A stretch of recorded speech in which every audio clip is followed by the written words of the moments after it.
ये आत्मा है जिसने मसीह को मुर्दे में से जिला उठाया, वह आप में वास करता है। यदि यह आत्मा आप में वास करता है, जीवन पैदा करेगा, हलचल मचा देगा, जीवित कर देगा, मृतक देह को फलवंत बना देगा। दुर्बलता को मैं आज्ञा देता हूं, चली जाए।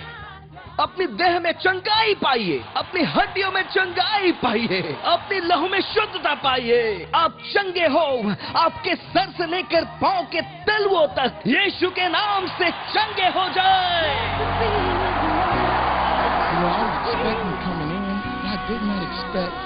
The pastor was going to, impact us the way he did. I came all the way from Dallas, Texas, to be part of this meeting. We came with a whole contingent of people, and it's been awesome what we've experienced.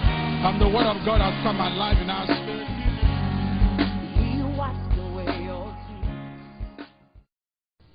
भविष्यवक्ताओं की पाठशाला थी। वहां अनेक भविष्यवक्ता थे Israel में उस समय, और एलिया मुख्य भविष्यवक्ता था। परमेश्वर का सर्वप्रथम चुना हुआ जन था। और जब वो जा रहा था तो उसने एलीशा से, जिसने उसकी सेवा की थी, उसने कहा, मांग कि मैं तेरे लिए क्या करूं इससे पहले कि मैं यहां से उठा लिया जाऊं। तब एलीशा ने कहा, होने दे कि तेरे अभिषेक का दुगना भाग मुझ पर वास करे। इसका मतलब क्या था? वो उस बात का उल्लेख कर रहा था कि जो व्यवस्था के पुस्तक में लिखी गई है। मैं आपको समझाता हूं। व्यवस्था में परमेश्वर कहते हैं, यदि किसी मनुष्य के पास 6 बेटे हैं, मान लीजिए, उन्हें अपने संपत्ति को बांटना चाहिए 7 हिस्सों में। 1 भाग एक बेटे के लिए, 1 भाग एक बेटे के लिए। वहां 6 बेटे हैं, लेकिन अब 7 भाग में बांटेंगे, तो अंत में एक अतिरिक्त भाग बचेगा।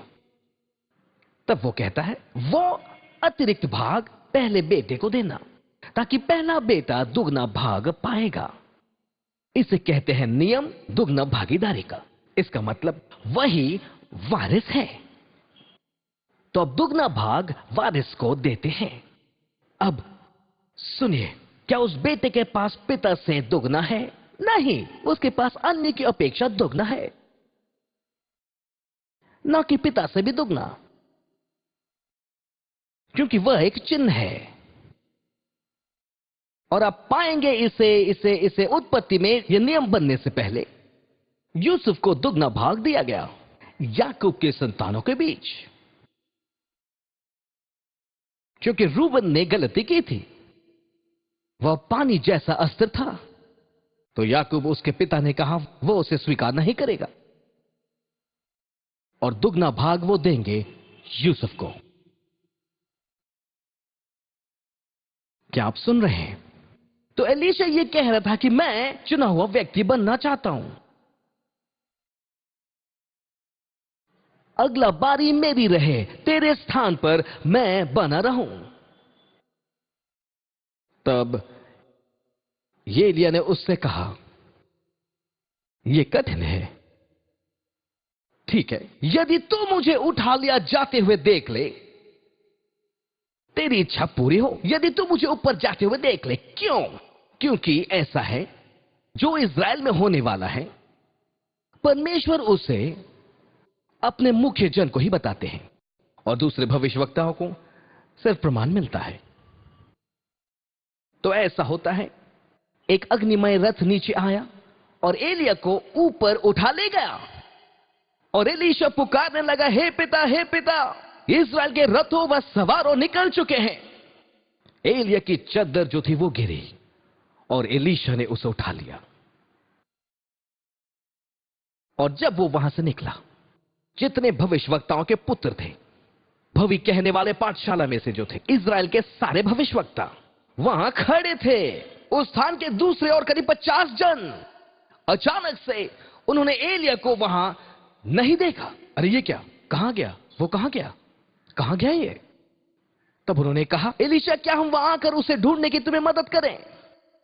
क्योंकि उन्हें पता था कि कई बार परमेश्वर की आत्मा एलिया को एक स्थान से दूसरे स्थान पर ले जाया करता था।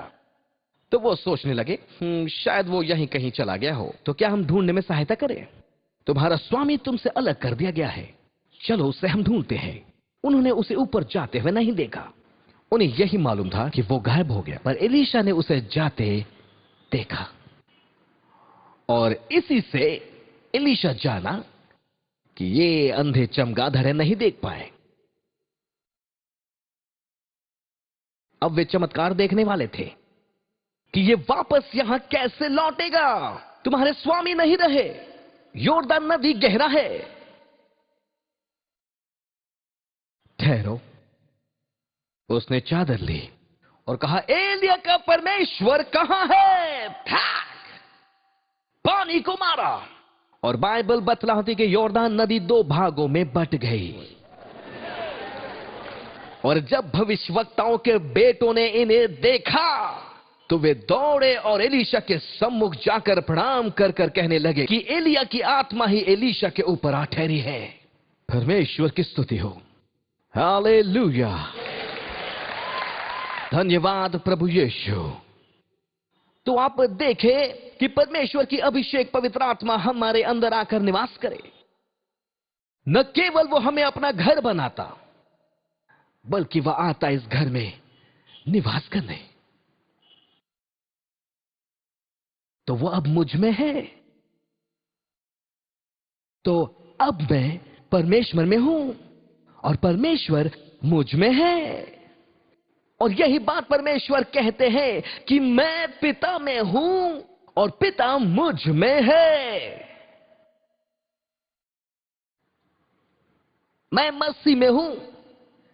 यदि कोई मनुष्य मसीह में है तो यह एक रहस्य है, मसीह तुम में है।